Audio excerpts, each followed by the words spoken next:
Dengue dengue अभी के date में बहुत ज़्यादा से फैल रहा है। बहुत ज़्यादा फैलने के पीछे कारण ये है कि वो बीमारी वायरल बीमारी है, और वायरल बीमारी तेज़ी से इसलिए फैलता है, जनरली उसको हम लोग जैसे मच्छर बोलते हैं ना कि मच्छर काटने से होता है।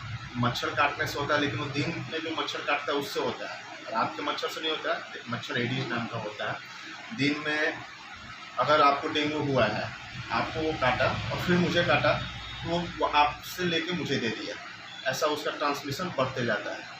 और ये जनरली जहाँ पे पानी लगा हुआ है वहीं पे ये पैदा होता है मच्छर। जनरली हम लोग के घर में भी कहीं कहीं कुछ एरिया रहता है जहाँ पे अगल बगल जहाँ पानी स्टैग्नेट है, पानी पड़ा हुआ है, वहाँ पे वो अपने मतलब उसका ब्रीडिंग मतलब ज़्यादा होता है वहाँ पे। और इसका लक्षण जो है, लक्षण तो इसका कहा जाए तो 2 से 10 दिन में दिखता है। 2-3 दिन जब वो मच्छर काटा तो 2 दिन तो पता नहीं चलता है। 2 दिन ऐसा रहता है कि हाँ सर में हल्का दर्द या थकान ऐसा। 2-3 दिन बाद हमें फीवर, हाई ग्रेड फीवर आता है।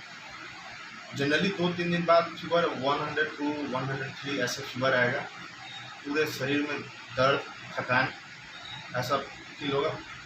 फिर हम उस फेज को मान के चलिए, अगर उस समय अगर डॉक्टर से मिलते हैं तो डॉक्टर अगर टेस्ट कराते हैं तो NS1 IgM 3 उसमें यूज होता है। तो NS1 पॉजिटिव 3 दिन लगभग 3 दिन बाद आ जाता है, यानी उस समय से प्लेटलेट डाउन होना शुरू होता है।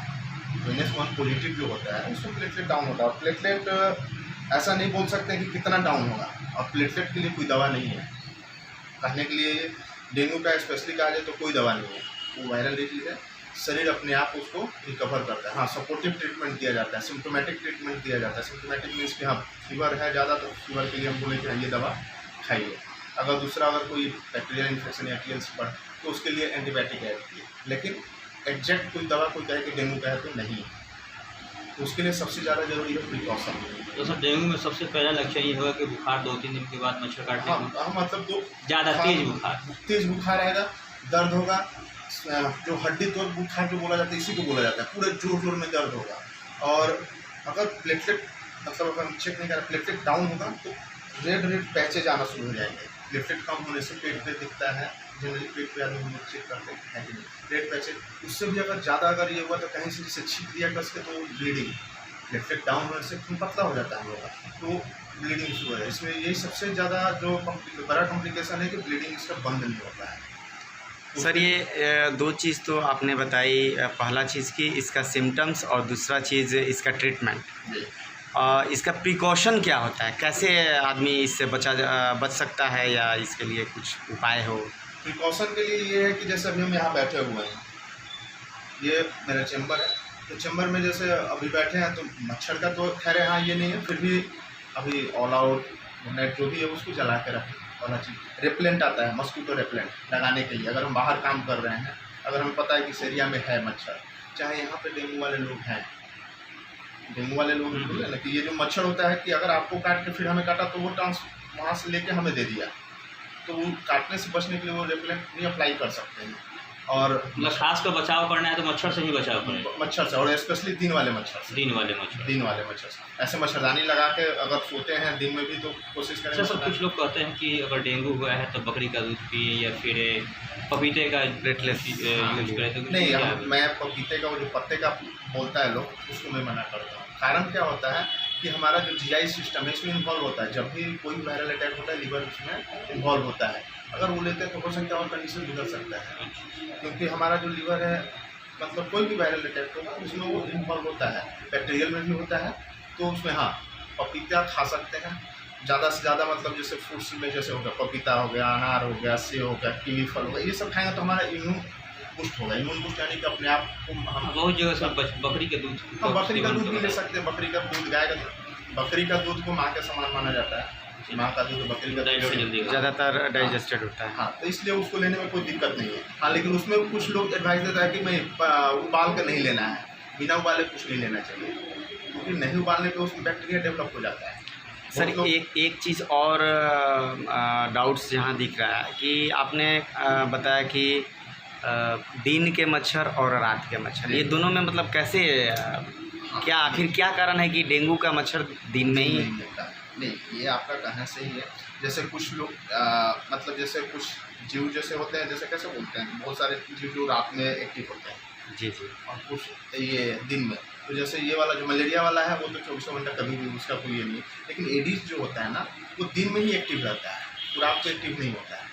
उसका जो एक्टिव जो टाइम है, जो एक्टिव रहेगा तभी काटेगा ना वो, जो एक्टिव वो दिन में ज़्यादा रहता है। तो ये क्या सर- कोई वो मच्छर एक दूसरे से डिफर भी होते हैं क्या? नहीं, देखने में तो ऐसे ब्लैक कलर का हम बोलते हैं कि ब्लैक कलर का है वो बड़ा, लेकिन ऐसे हम देख के अब ये कहें कि डेंगू वाला ये नहीं, बस ये है कि हमें मच्छर से बचना है। जो सर वही बातें हैं, जैसे उल्लू को रात में दिखाई देता है, दिन में ही दिखाई देता है। वही डेंगू का जो मच्छर होता है, विशेष बात माने तो उसे दिन में दिखाई देता है और रात को नहीं, मतलब हाँ, मतलब वो active दिन नहीं में एक्टिव रहता रहता। है, दिन में ही एक्टिव रहता है। दिन में एक्टिव रहता है। और दूसरा चीज़ की इससे बचाव के लिए सबसे ज़रूरी है कि अपने आसपास पानी इकट्ठा ना होने। तो वो ताज़ा पानी जो हम लोग बोलते हैं ना कि ताज़ा, ये मतलब इसमें कुछ नहीं, ऐसा नहीं है। अगर स्टेगनेंट है मतलब वो स्थिर है, कुछ भी मतलब 2 दिन भी अगर होगा तो उसमें उसका ब्रीडिंग हो, एक कहीं से आया तो उसमें वो बढ़ाना संख्या शुरू कर देगा। अब तो सर पानी हमें जमा नहीं रखना है। लास्ट क्वेश्चन एक और हम जानना चाहेंगे कि अगर इस तरह का कोई पीड़ित है जी, तो उसको सस्ता और अच्छा क्या उपाय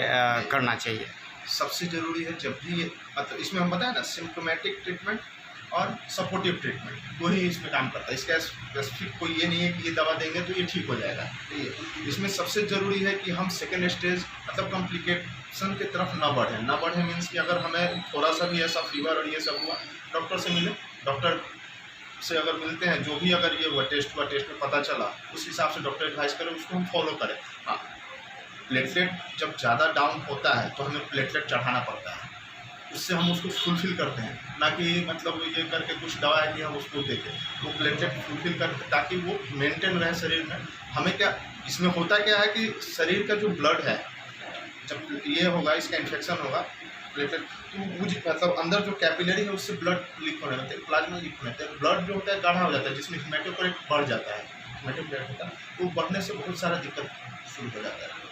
तो हमें पानी जितना ज़्यादा, अगर हमें पता चला कि हमें ऐसा फील हो रहा है, पानी जितना ज़्यादा इंटेक करें, जितना ज़्यादा यूरिनेशन होगा। अगर हम इन्फेक्शन कम हुआ तो यूरिनेशन हमारा बढ़ जाएगा। एक चीज़ ये हमें पता चलने लगेगा कि हमारा यूरिनेशन अगर बढ़ गया, पानी अगर ज़्यादा ले रहे हैं, तो यानी हम स्वस्थ हो रहे हैं। क्योंकि फ्लूइड मेंटेन करना इसमें बहुत ज़रूरी होता है, फ्लूइड मेंटेन रखना। क्योंकि अगर हम भर्ती, अगर मानिए कि प्लेटलेट कम है ये है, तो उसमें भर्ती करके आदमी आई फ्लूइड देता है ताकि फ्लूइड मेंटेन रहे, ताकि उसको दूसरा कॉम्प्लिकेशन कम से कम। इसमें सबसे बड़ा कॉम्प्लिकेशन जो मतलब जिसमें बोलते हैं मल्टी ऑर्गन फ्लूइड भी चला जाता है, जैसे छाती में पानी हो जाना, पेट में पानी हो जाना, हार्ट में पानी, हार्ट के चाहता है, ये सब इसका कॉम्प्लिकेशन है। तो वो बहुत, उसके बाद फिर पेशेंट वेंटी पे भी चला जाता है। तो वो कॉम्प्लिकेशन में कुछ कहा नहीं जा सकता कि इसमें क्या होगा, लेकिन शुरू में हमें बचने के लिए अगर हमें ये पता चलता है तो खान पान का जो है जितना ये लें, ताकि जिससे हमारा इम्यून सिस्टम अपने आप को ये करे। क्योंकि हमारा खुद से ये बोन मैरो बनाता है प्लेटलेट, वो खुद से, और इसका लाइफ टाइम ज़्यादा नहीं होता है, 2 से 3 दिन फिर से प्लेटलेट चेंज होता है।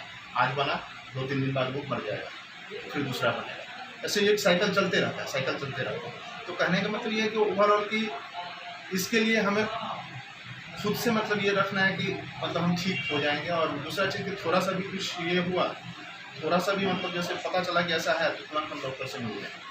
नहीं तो इसमें लापरवाही करेंगे तो फिर वो स्टेज जो है आगे वाला वो दिक्कत कष्ट में होगा। मतलब सर इस समय जो डेंगू जो है बहुत तेज रूप से बढ़ रहा है, तो इसमें अगर किसी को बहुत तेज अगर बुखार हो तो सबसे पहले अपने किसी नज़दीकी डॉक्टर से मिले, और फिर अपना मतलब जो है उसमें जाँच कराए वगैरह। तेज बुखार, पूरे शरीर में ऐठन टाइप का, हड्डी तोड़ जो बोलते हैं, दर्द, पूरा दर्द रहेगा, खाना नहीं, खाने पर उल्टी जैसा मन होना, सर भारी लगना, आँख के पीछे जो होता है, आँख में दर्द, जलन जो होता है, ये सब इसका